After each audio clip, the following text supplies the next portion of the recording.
فرزند زہرا یہ حالات برے ہیں۔ کاشانہ بصیرت ایک ایسا مکمل یوٹیوب چینل جس پر محروم بصارت کے لیے بالخصوص اور تمام افراد کے لیے بالعموم سینکڑوں کی تعداد میں اسلامی کتب دستیاب ہیں۔ لہذا گزارش ہے کہ آپ اپنی ذمہ داری نبھاتے ہوئے کاشانہ بصیرت کو سبسکرائب کرنے کے ساتھ ساتھ بیل آئیکن کو پریس کیجئے تاکہ آپ علم کے حصول کے ساتھ ساتھ مذہب اہل بیت کی اشاعت میں بھی اہم کردار ادا کرتے رہیں۔ کاشانہ بصیرت۔ فرزند زہرا یہ حالات برے ہیں۔ بسم اللہ الرحمن الرحیم۔ السلام علیکم۔ یہ کتاب آپ کے لیے کاشانہ بصیرت کی یوٹیوب چینل کی جانب سے ریکارڈ کی جا رہی ہے۔ نام کتاب حیات القلوب، حصہ اول، تالیف علامہ مجلسی علیہ رحمہ۔ اب ہم کتاب کا پارٹ نمبر 76 پڑھیں گے۔ صفحہ نمبر 917، باب 36واں، بنی اسرائیل اور ان کے علاوہ غیر پیغمبروں کے حالات نادرہ و عجیبہ کا بقیہ حصہ۔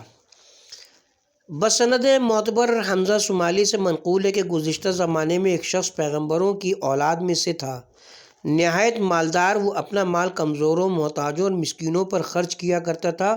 اس کے مر جانے کے بعد اس کی زوجہ بھی اسی طرح خرچ کرتی رہی۔ تھوڑی مدت میں وہ تمام دولت صرف ہو گئی۔ اس شخص کے ایک فرزند تھا، جب وہ بڑا ہوا جس کے پاس جاتا وہ اس کے باپ کے لیے رحمت کی اور اس کے لیے عقل و نیکی کی دعا کرتے۔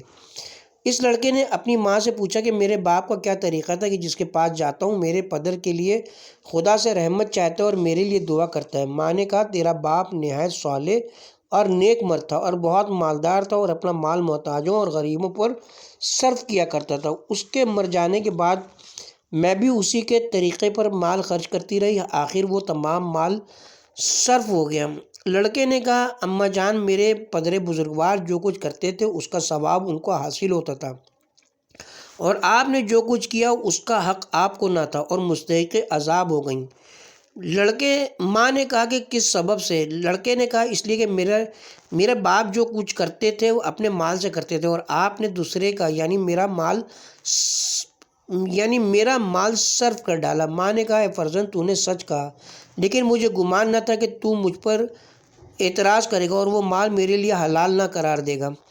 لڑکے نے کہا کہ میں نے آپ کے لیے حلال قرار دیا، اب کچھ اور بھی ہے کہ میں اس کو اپنا ذریعہ معاش قرار دوں اور خدا کا فضل حاصل کروں، شاید خدا ہم کو فارغ البالی نصیب کرے۔ اس نے کہا، 100 درہم میرے پاس ہیں۔ لڑکے نے کہا، خدا چاہے گا تو اس میں برکت دے گا، وہ تو بڑا برکت دینے والا ہے، خواہ مال کم ہی ہو۔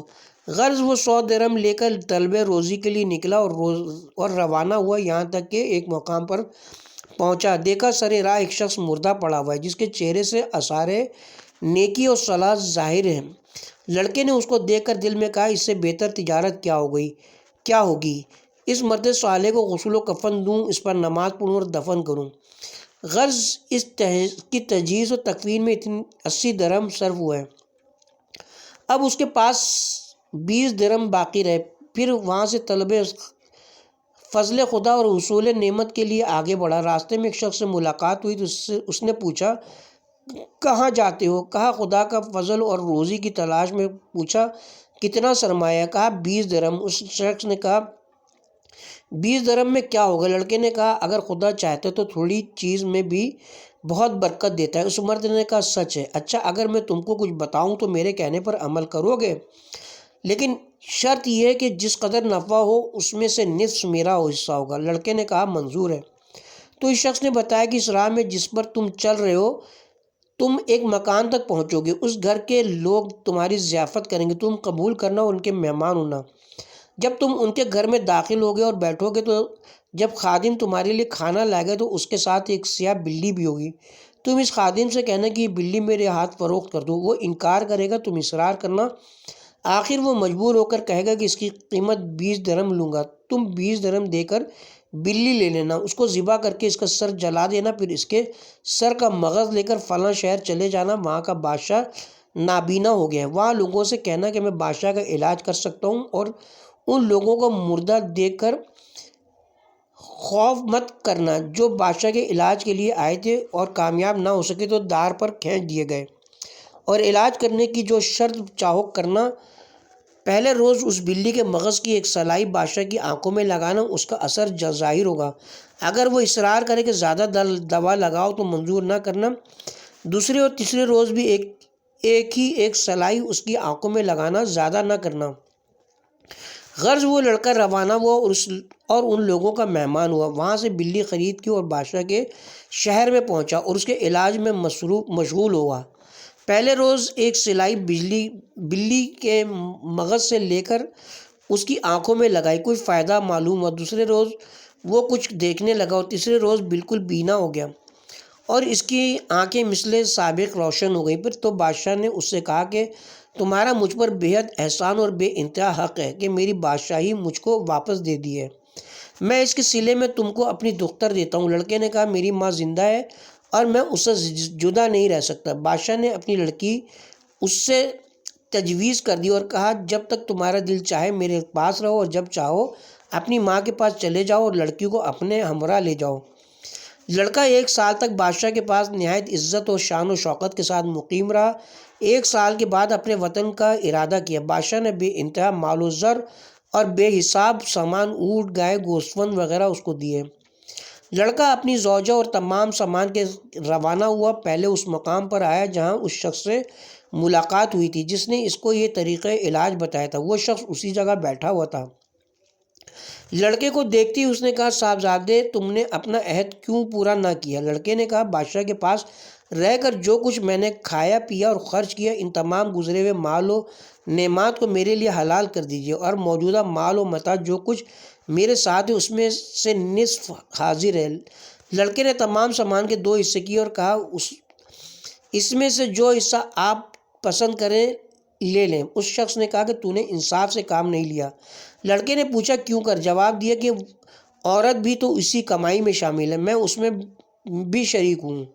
لڑکے نے کہا آپ نے سچ کہا، اچھا تو تمام مال و زر آپ لے لیں اور عورت کو میرے لیے چھوڑ دیں۔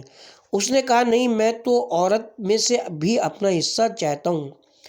اس وقت لڑکے نے آرا منگایا اور اس عورت کے سر پر رکھا کہ اس کو 2 ٹکڑے کر کے ایک حصہ اس مرد کو دے دے۔ تب اس شخص نے کہا ہاں، اب تم نے اپنا عہد پورا کر دکھایا۔ یہ عورت اور اس تمام سامان، زر و دولت سب کچھ تمہارا ہی ہے، لے جاؤ، مجھے کسی چیز کی ضرورت نہیں۔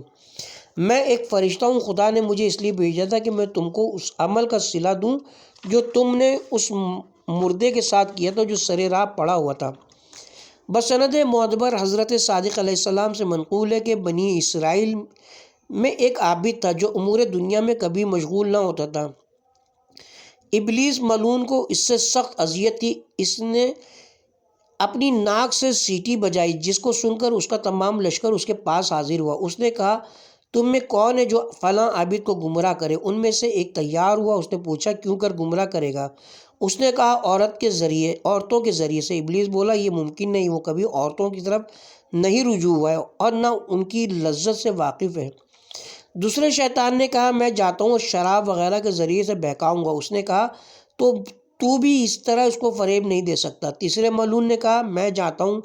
ابلیس نے پوچھا تو کیا کرے گا؟ اس نے کہا میں عبادت و پارسائی ظاہر کر کے بہکاؤں گا۔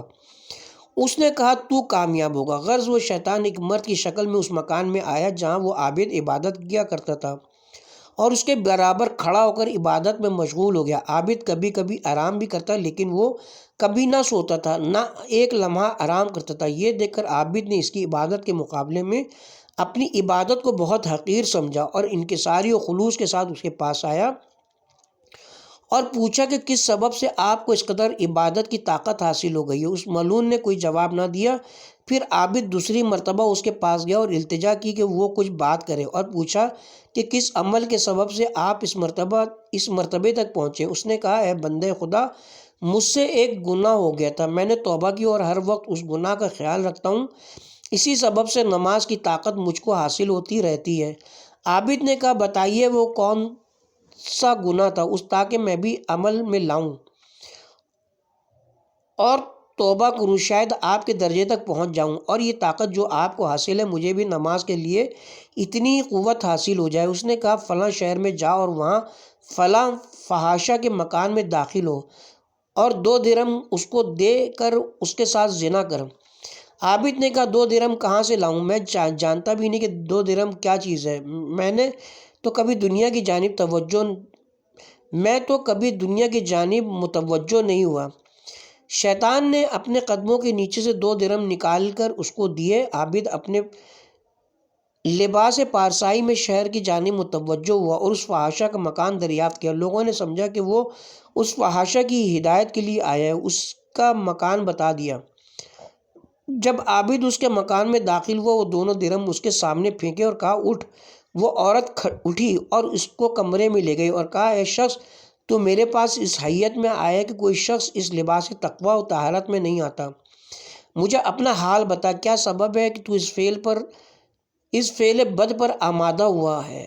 عابد نے اس سے تمام روایت بیان کی۔ اس عورت نے کہا کہ اے بندے خدا، گناہ کا ترک کرنا بہت آسان ہے، توبہ کرنے سے ایسا نہیں ہے کہ جو چاہے توبہ کر لے اور اس کو ایسا بلند مرتبہ میسر ہو جائے۔ یقیناً وہ شخص شیطان ہے جو تیرے ورغلانے اور بہکانے کو آیا ہے۔ واپس جا، اب تو اس کو وہاں نہ پائے گا۔ عابد یہ سن کر واپس ہوا۔ وہ زن فحاشہ اسی رات مر گئی۔ صبح کو لوگوں نے اس کے دروازے پر لکھا ہوا دیکھا کہ شہر کے تمام لوگ اس کے جنازے میں حاضر ہوں، کیونکہ یہ عورت اہل بہشت ہے۔ لوگ شک و شبہ میں پڑ گئے اور 3 روز تک اس کو دفن نہیں کیا۔ اس وقت خدا نے اس زمانے کے پیغمبر کو وحی فرمائی۔ راوی کہتا ہے کہ حضرت نے فرمایا وہ حضرت موسیٰ تھے۔ حکم خدا ہوا کہ جاؤ فلاں فحاشہ کے جنازے کی نماز پڑھو اور لوگوں کو حکم دو کہ وہ بھی اس کی نماز میت پڑھیں، کیونکہ میں نے اس کو بخش دیا اور بہشت اس پر واجب قرار دے دی، اس سبب سے کہ اس نے میرے اس بندے کو میری نافرمانی سے باز رکھا۔ اس کے ساتھ ہی باب 36واں بنی اسرائیل اور ان کے علاوہ غیر پیغمبر کے حالات اور نادرہ عجیبیہ اپنے اختتام کو پہنچے۔ اب ہم آغاز کرتے ہیں باب 37واں، بعض بادشاہان زمین کے حالات، صفحہ نمبر 921۔ خداوند تعالیٰ ارشاد فرماتا ہے، آیت نمبر 37 سورہ دخان پارہ نمبر 25۔ آیا دنیاوی لحاظ سے کفار قریش بہتر ہیں یا قوم تبا اور وہ لوگ جو ان سے پہلے تھے؟ ہم نے ان کو ہلاک کیا کیونکہ وہ گناہ گار تھے۔ اس میں اختلاف ہے کہ آیا تبا ایمان لایا تھا یا اس کی موت کفر پر واقع ہوئی۔ بعض کہتے ہیں کہ آیا کریمہ سے مراد تبا اور اس کی قوم کے لوگ ہیں جن کو خدا نے ہلاک کر دیا۔ بعض کا قول ہے کہ تبا ایمان لایا تھا اور اس کی قوم کفر پر قائم رہی اور عذاب الہی سے ہلاک ہوئی، اور یہی قول زیادہ قوی ہے۔ چنانچہ بسند معتبر حضرت صادق علیہ السلام سے منقول ہے کہ تبا نے اوس و خزرج سے کہا کہ تم لوگ یہیں مدینے میں ٹھہرو یہاں تک کہ پیغمبر آخر الزماں صلی اللہ علیہ وآلہ وسلم کا ظہور ہو، اگر میرے سامنے وہ حضرت مابعوث ہوئے تو میں ضرور ان کی خدمت میں رہ کر ان کے دشمنوں سے خروج کروں گا۔ اور عامہ نے حضرت رسول صلی اللہ علیہ وآلہ وسلم سے روایت کی کہ حضرت نے فرمایا کہ تبا کو گالی مت دو کیونکہ وہ مسلمان تھا، اور کعب الاحبار سے روایت ہے کہ وہ ایک مرد صالح تھا، خدا نے اس کی قوم کی مذمت کی ہے، اس کی مذمت نہیں کی ہے۔ بسند معتبر حضرت امام رضا علیہ السلام سے منقول ہے کہ اہل شام میں سے ایک شخص نے حضرت امیر المومنین علیہ السلام سے دریافت کیا کہ تبا کو تبا کس سبب سے کہتے ہیں؟ فرمایا اس لیے کہ وہ جبکہ لڑکا تھا وہ بادشاہ وقت کا کاتب و منشی تھا۔ جب وہ بادشاہ کو خط وغیرہ لکھتا تھا تو سرنامے پر لکھتا بسم اللہ الذی خلق صبحا و ریحان، یعنی شروع کرتا ہوں اور برکت و استناد چاہتا ہوں اس خدا کے نام سے جس نے صبح کو اور ہوا کو پیدا کیا ہے۔ بادشاہ اس سے کہتا تھا کہ خط کی ابتدا بادشاہ رات کے نام سے کیا کر، لیکن وہ یہی کہتا کہ میں تو اپنے خدا کے نام سے ابتدا کروں گا، اس کے بعد جو مطلب لکھوانا چاہو لکھ دوں گا۔ اسی عمل کے صلے میں خدا نے اس بادشاہ کی بادشاہی اس کی طرف منتقل فرما دی اور لوگوں نے اس کی مطابقت کی یاد اس کی پیروی کی۔ اسی سبب سے اس کو تبع کہنے لگے۔ حدیث حسن میں اسماعیل بن جابر سے منقول ہے کہ وہ کہتے ہیں کہ میں مکہ و مدینہ کے درمیان اپنے دوستوں کے ہمراہ ہم سفر تھا۔ انصار کے بارے میں گفتگو ہو رہی تھی۔ بعض کہتے تھے کہ مختلف قبیلوں کے لوگ آ کر جمع ہو گئے ہیں، بعض لوگ کہتے تھے کہ اہل یمن سے ہیں۔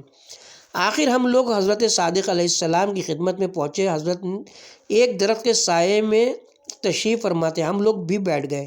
حضرت نے ہمارے سوال کرنے سے پہلے باعجاز فرمایا کہ تبع عراق کی جانب سے آئے اور علماء اور پیغمبروں کی اولاد سے لوگ ان کے ساتھ تھے اور اس وادی میں پہنچے جو قبیلہ حذیل سے تعلق رکھتی تھی۔ چند قبیلوں کے آدمیوں نے ان کے پاس آ کر کہا تم ان اہل شہر کی جانب جا رہے ہو جو مدتوں سے لوگوں کو بیوقوف بنائے ہوئے ہیں۔ اپنے شہر کا نام حرم رکھا ہے اور ایک مکان وہاں بنا کر اس کو اپنا پروردگار قرار دیا ہے۔ ان کی مراد شہر مکہ و خانہ کعبہ سے تھی۔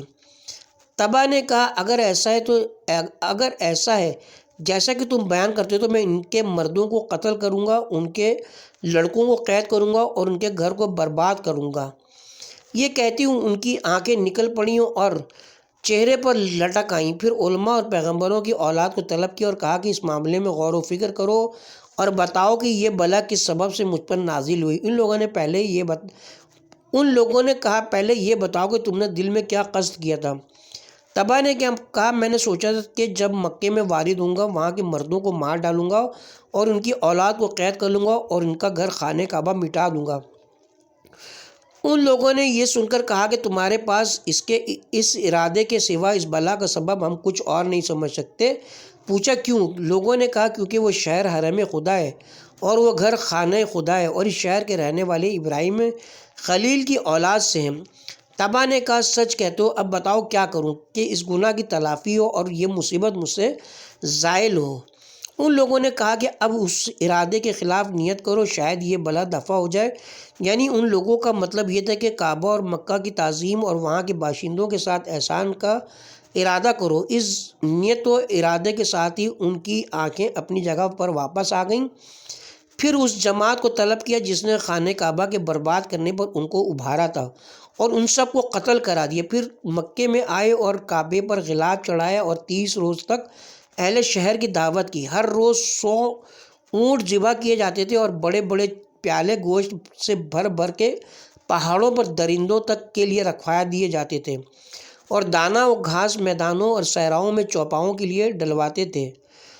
پھر مکہ سے مدینے میں آئے اور اہل یمن کے ایک گروہ کو وہاں آباد کیا جو قبیلہ غسان سے تھے تاکہ وہ پیغمبر آخر الزمان صلی اللہ علیہ وآلہ وسلم کے مبعوث ہونے کا انتظار کریں۔ انصار انہی کی اولاد ہیں۔ اور دوسری روایت میں کہ کعبہ پر لباس قطع کر کے چڑھایا اور اس کو خوشبو سے معطر کیا۔ دوسری روایت میں کہ تبا بن حسان جب مدینے میں آئے 350 یہودیوں کو قتل کیا اور چاہا کہ مدینہ کو برباد کریں تو ایک یہودی نے جس کی عمر 250 برس کی تھی کہا اے بادشاہ تیرے ایسا ظالم کوئی نہ ہوگا کہ امور باطل کو قبول کرتا ہے اور غضب میں لوگوں کو قتل کرتا ہے تو اس شہر کو برباد نہیں کر سکتا۔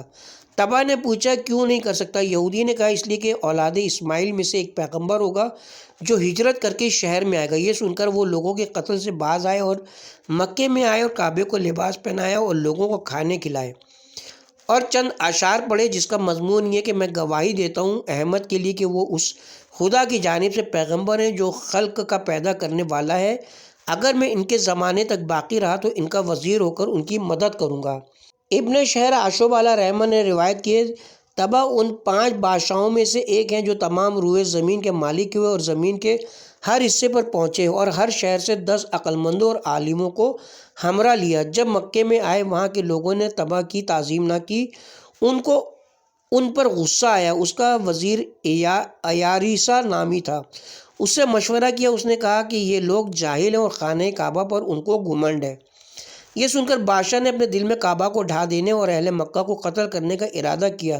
خدا نے ایک قسم کا درد خدا نے ایک قسم کا درد ان کے سر اور دماغ میں پیدا کر دیا جس سے ان کی آنکھوں، کانوں اور ناک سے آب گندہ جاری ہونے لگا، جس کے علاج سے اتباع عاجز رہے اور کہا یہ آسمانی بلا ہے، اس کا علاج نہیں کر سکتے۔ یہ کہہ کر وہ لوگ رخصت ہوئے۔ رات کے وقت ایک عالم ان کے وزیر کے پاس آیا اور آہستہ سے کہا کہ اگر بادشاہ سچ سچ بیان کر دے کہ اس نے دل میں کیا ارادہ کیا تو میں اس کا علاج کروں۔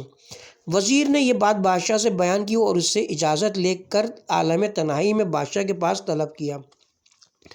عالم نے بادشاہ سے کہا کیا آپ نے کعبے کے بارے میں کوئی برا ارادہ کیا ہے؟ بادشاہ نے کہا ہاں، میں نے قصد کیا ہے کہ کعبے کو مسمار اور اہل مکہ کو ہلاک کر دوں گا۔ عالم نے کہا اس ارادے سے توبہ کیجیے تاکہ دنیا و آخرت کی بھلائی آپ کو حاصل ہو۔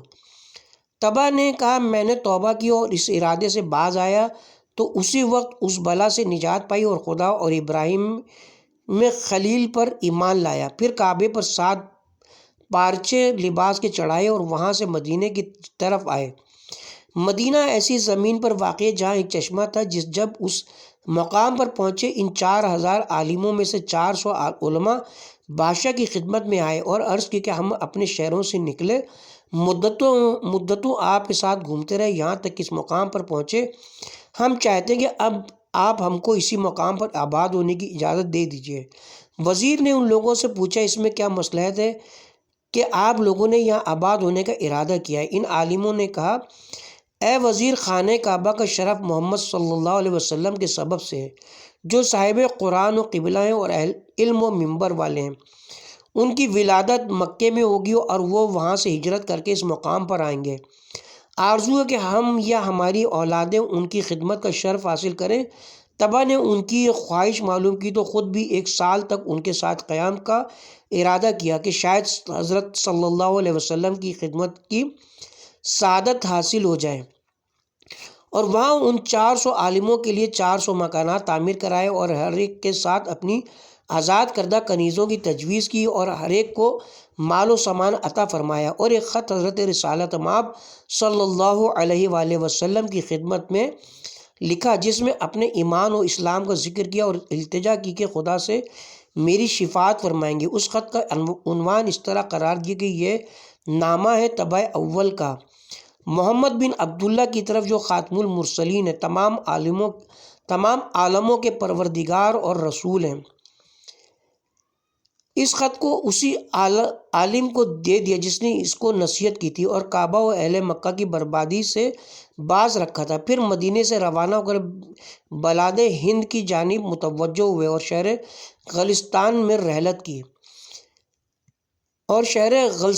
رحلت کی۔ ان کی وفات کی تاریخ سے حضرت ختمی مرتبت کی ولادت تک 1000 سال کی مدت گزری۔ غرض جب حضرت مبعوث ہوئے اور اکثر اہل مدینہ ایمان لائے تو انہوں نے تبع کا خط ابو لیلہ کو دے کر خدمت میں بھیجا۔ جس وقت وہ خط لے کر حضرت کے پاس پہنچے، حضرت بنی سلیم کے قبیلے کے ساتھ تھے۔ جب حضرت کی نظر مبارک ان پر پڑی فرمایا تم ہی ابو لیلہ ہو؟ عرض کی ہاں۔ فرمایا کہ تبع اول کا خط لائے ہو؟ عرض کی ہاں یا رسول اللہ۔ اور ابو لیلہ کو حضرت کے اس کلام سے بہت حیرت ہوئی۔ حضرت نے وہ خط لے کر امیر المومنین کو پڑھنے کے لیے دیا۔ آپ نے پڑھ کر سنایا۔ حضرت نے 3 مرتبہ فرمایا مرحبا اے میرے برادر صالح، اور ابو لیلہ سے فرمایا کہ مدینے واپس جاؤ۔ تبع کے اور تمام حالات جاہلیت کے زمانے کے بعد لوگوں کے احوال کے ساتھ حضرت رسالت پناہ کے تذکرے میں انشاءاللہ بیان کیے جائیں گے۔ مؤلف بسند معتبر حضرت امام محمد باقر علیہ السلام سے منقول ہے کہ حضرت سلمان فارسی نے بیان کیا کہ فارس کے بادشاہوں میں ایک بادشاہ تھا جس کو روزین کہتے تھے۔ وہ بہت جبار، دشمن حق اور ظالم تھا۔ جب اس نے اپنی حکومت کے سبب بہت ظلم و ستم کیا تو خدا نے اس کو درد سر میں مبتلا کیا جو سر کے دائیں حصے میں پیدا ہوا اور اس قدر شدید و سخت ہوا کہ اس کا کھانا پینا دشوار ہو گیا۔ وہ نہایت بے چین و بے قرار ہوا، اپنے وزیروں سے اپنی تکلیف بیان کی اور علاج ہوتا رہا، کسی دوا سے فائدہ نہیں ہوا، یہاں تک کہ وہ نا امید ہو گیا۔ اس وقت خدا نے ایک پیغمبر کو مبعوث فرمایا اور ان کو وحی کی کہ میرے بندے جابر و ظالم روزین کے پاس طبیب کی صورت میں جاؤ، پہلے اس کی تعظیم و تکریم کرنا اور نرمی و محبت سے اس کو اطمینان دلانا کہ شفا سے نا امید نہ ہو۔ بغیر کسی دوا و علاج کے تم کو صحت ہو سکتی ہے۔ جب وہ تمہاری طرف متلفت ہو جائے، وہ متوجہ ہو جائے اور تمہاری بات مان لے تو کہنا کہ تمہارے اس درد کی دوا شیر خوار بچے کا خون ہے، جس کے ماں باپ بلا جبر و تشدد خوشی سے اس کو مر جانے اور اس کے خون دینے سے پر راضی ہوں۔ اس کا 3 قطرہ ناک کے دائیں سوراخ میں ڈالنے سے فوراً درد زائل ہو جائے گا۔ بادشاہ نے خدا کے حکم کے بموجب عمل کیا اور بادشاہ کو وہ دوا بتلائی۔ بادشاہ نے کہا مجھے امید نہیں کہ دنیا میں کوئی اپنی خوشی سے اس پر راضی ہو۔ پیغمبر نے کہا اگر کافی مال و دولت خرچ کرو گے تو ضرور کامیابی ہوگی۔ بادشاہ نے ہر طرف ایسے والدین کی تلاش میں آدمی بھیجے۔ بہت تلاش و جستجو کے بعد ایک نوزائیدہ بچہ ملا جس کے والدین بہت پریشان حال اور غریب و محتاج تھے اور مال و دولت کی لالچ میں تیار ہو گئے کہ لڑکے کو مار کر اس کا خون دے دیں۔ جب اس کو بادشاہ کے پاس لائے، بادشاہ نے ایک چاندی کا تشت اور چھری منگائی۔ بچے کی ماں سے کہا بچے کو گود میں مضبوطی سے لے رہے اور اس کے باپ سے کہا کہ اس کو ذبح کرے۔ جب اس کے والدین آمادہ ہوئے تو خدا نے اس بچے کو قوت گویائی عطا کی۔ اس نے کہا اے بادشاہ میرے ماں باپ کو میرے قتل سے روک دے، یہ میرے لیے برے والدین ہیں۔ اے بادشاہ کمزور بچے پر جب کوئی دوسرا ظلم کرتا ہے تو وہ اس کو بچاتے ہیں اور یہ خود مجھ پر ظلم کر رہے ہیں، لہٰذا میرے ظلم پر ان کو ہرگز مدد مت کر۔ یہ سنتے ہی بادشاہ کے دل میں سخت خوف پیدا ہوا اور اسی وقت اس کا درد زائل ہو گیا اور اس کو نیند آ گئی۔ خواب میں دیکھا کہ کوئی کہتا ہے کہ خداوند بزرگ نے اس بچے کو گویا اس لیے کر دیا اور وہ تجھ کو اور اپنے والدین کو اپنے قتل سے مانے ہوا اور تجھ کو اس لیے درد شقیقہ میں مبتلا کیا تاکہ تو نصیحت حاصل کرے اور ظلم و ستم ترک کر کے اپنی رعایا پر مہربانی کیا کرے۔ بادشاہ یہ خواب دیکھ کر بیدار ہوا اور سمجھا کہ یہ تمام امور خدا کی جانب سے تھے اور آئندہ اپنی حالت تبدیل کر دی اور باقی تمام زندگی عدل و انصاف میں بسر کی۔ ابن بابویہ نے اپنی سند سے ابو رافع سے روایت کی کہ جبرائیل علیہ السلام خدا کی جانب سے ایک کتاب حضرت سرور کائنات صلی اللہ علیہ وآلہ وسلم کے پاس لائے جس میں تمام گزشتہ پیغمبروں اور بادشاہوں کے حالات درج تھے۔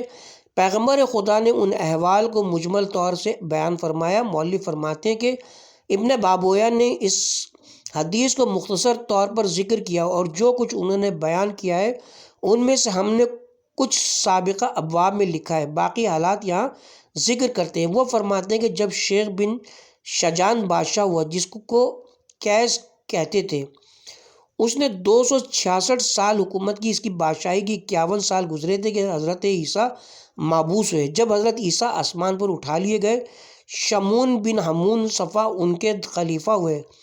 شمعون کے بعد حضرت یحییٰ بن زکریا پیغمبری پر مابعوث ہوئے۔ اس وقت اردشیر ابن اشکان بادشاہ ہوا۔ اس نے 14 سال 2 مہینے بادشاہی کی۔ اس کی حکومت کے 8ویں سال یہودیوں نے حضرت یحییٰ کو شہید کیا۔ یحییٰ نے شمعون کے فرزند کو اپنا وصی بنایا۔ اردشیر کے بعد اس کا لڑکا شاپور بادشاہ ہوا اور 30 برس بادشاہ رہا، آخر مار ڈالا گیا۔ اس زمانے میں علوم الہی کے خزینہ دار اور احکام خداوندی کے پیغامبر یعقوب کی اولاد میں سے شمعون کے بیٹے تھے۔ حضرت عیسیٰ کے حوارین ان کے ہمراہ تھے۔ اس وقت بخت نصر بادشاہ ہوا۔ اس نے 187 سال بادشاہی کی اور 80,000 آدمیوں کو حضرت یحییٰ کے قصاص میں قتل کیا اور اسی نے بیت المقدس کو خراب کیا۔ یہودی اس کے زمانے میں مختلف شہروں میں پراگندہ و متفرق ہوئے۔ جب اس کی سلطنت کو 47 سال گزر گئے، خدا نے ان شہروں کے باشندوں پر حضرت عزیر کو مبعوث فرمایا جو موت کے خوف سے اپنے شہروں سے بھاگے تھے۔ خدا نے انہی میں عزیر کو بھی شامل کر دیا، یعنی ان کی بھی وفات ہو گئی۔ پھر 100 سال کے بعد ان کو اور ان تمام آدمیوں کو جو 1 لاکھ تھے زندہ کیا۔ پھر وہ بخت نصر کے ہاتھوں مارے گئے۔ بخت نصر کے بعد اس کا لڑکا مہرویہ بادشاہ ہوا اور 16 سال 26 روز بادشاہی کی۔ اس نے حضرت دانیال پیغمبر کو کنویں میں قید کیا اور گھڑے کھود کر ان کے اصحاب کو ان میں ڈالا اور جلا دیا۔ یہی اصحاب اخدود ہیں جن کا ذکر قرآن میں خداوند عالم نے فرمایا ہے پھر خدا نے حضرت دانیال کی روح قبض کرنا چاہا تو ان کو حکم دیا کہ وہ اپنے فرزند ملیخہ کو حکمت و علوم الہی جو ان کو دیے گئے تھے سپرد کریں اور ان کو اپنا خلیفہ قرار دیں۔ اس وقت ہرمز بادشاہ تھا، اس نے 33 سال 3 مہینے 4 روز بادشاہی کی۔ اس کے بعد بہرام نے 26 سال بادشاہی کی۔ اس وقت حافظ دین و شریعت خدا ملیخہ تھے۔ ان کے اصحاب مومنین اور تصدیق کرنے والوں میں سے تھے، لیکن اپنا ایمان ظاہر نہیں کر سکتے تھے اور اس بات پر قادر نہ تھے کہ سخن حق اعلانیہ کہہ سکیں۔ بہرام کے بعد اس کے لڑکے نے 7 برس تک بادشاہی کی۔ اس کے بعد سلسلہ نبوت منقطع ہو گیا اور زمانہ فطرت شروع ہو گیا، اور ولی الامر امامت و وصایت ملیخہ ہی تھے اور ان کے اصحاب ان کے ساتھ تھے۔ جب ان کی وفات کا زمانہ آیا، خدا نے وحی فرمائی کہ نور و حکمت خدا کو انشو کے سپرد کریں اور ان کو اپنا وصی بنائیں، اور اس کے بعد انشو کے اولاد میں یکے بعد دیگر جس کو خدا چاہتا ہے وہ وصی و پیشوا ہوتا رہا۔ بہرام کے بعد ہرمز کا بیٹا شاپور بادشاہ ہوا۔ اس نے 92 سال بادشاہی کی۔ وہ پہلا بادشاہ ہے جس نے تخت بنایا اور سر پر رکھا۔ اس زمانے میں بھی وصی انشو تھے۔ شاپور کے بعد اس کا بھائی اردشیر نے 2 سال تک بادشاہی کی۔ اسی زمانے میں خدا نے اصحاب کہف و رقیم کو زندہ کیا۔ اس زمانے میں خلیفہ خدا وصیہ پسر انشو تھے۔ اردشیر کے بعد شاپور اس کا فرزند بادشاہ ہوا اور 50 سال تک حکومت کرتا رہا۔ اس کے زمانے میں بھی وصیہ پیشوائے خلق تھے۔ شاپور کے بعد اس کا لڑکا یزدجرد بادشاہ ہوا۔ اس نے 21 برس 5 مہینے 19 روز سلطنت کی۔ اس کے زمانے میں بھی وصیہ خلیفہ خدا تھے۔ جب خدا نے چاہا کہ وصیہ کو اپنے جوار رحمت میں جگہ دے، ان کو خواب میں وحی فرمائے کہ نور و علم خدا اور احکام و حکمتیں اپنے فرزند نستورس کو سپرد کریں۔ یزدجرد کے بعد بہرام نے 26 سال 18 روز بادشاہی کی۔ اس وقت بھی نستوروس ہی حجت خدا تھے۔ بہرام کے بعد یزدجرد کے لڑکے فیروز کو بادشاہی ملی۔ وہ 70 سال تک بادشاہ رہے۔ اس کے زمانے میں بھی نستوروس علیہ السلام ہی خلیفہ خدا رہے۔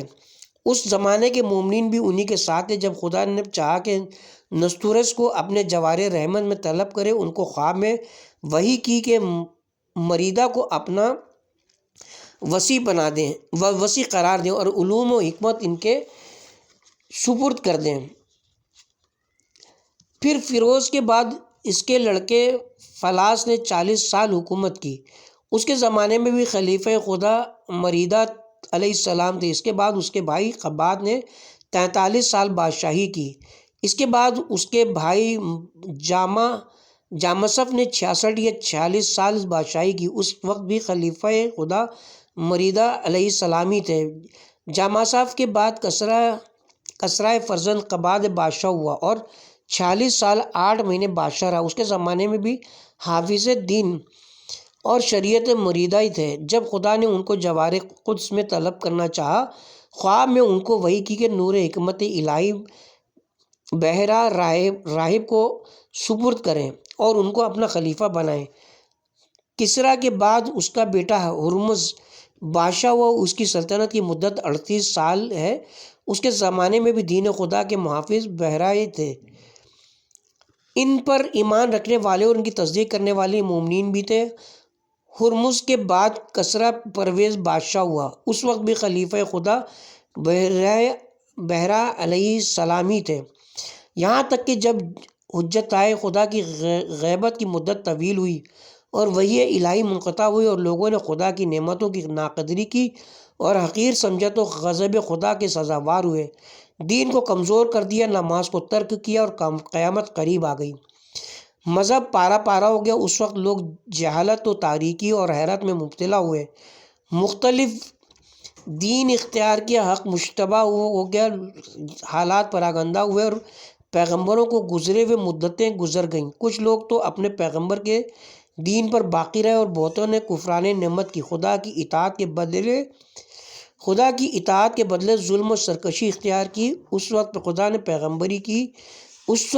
نے پیغمبری اور اپنی رسالت کے لیے شجرہ مشرفہ طیبہ سے اس کو چنا، جس کو اپنے علم سابق میں تمام قبیلوں پر اختیار کیا تھا، اور اس سلسلے کو پاک ہستیوں کا مقام اور اپنے برگزیدہ نفوس کا معدن قرار دیا، یعنی محمد مصطفیٰ صلی اللہ علیہ وسلم کو اپنی پیغمبری کے لیے مخصوص فرمایا اور آن حضرت کو اپنی رسالت کے واسطے چنا اور ان کے دین کے ذریعے سے حق کو ظاہر فرمایا تاکہ وہ اس کے بندوں کے درمیان حق کے ساتھ حکم کریں اور اس کے دشمنوں سے جہاد کریں، اور تمام گزشتہ پیغمبروں اور ان کے اوصیاء کے علوم آن حضرت کو ودیت فرمائے، مزید برآں زبان عربی فصیح میں ان کو قرآن عطا فرمایا جس میں کسی طرف سے باطل کا گزر نہیں، اور اس میں خبرهای گزشتہ و آئندہ بیان فرمایا۔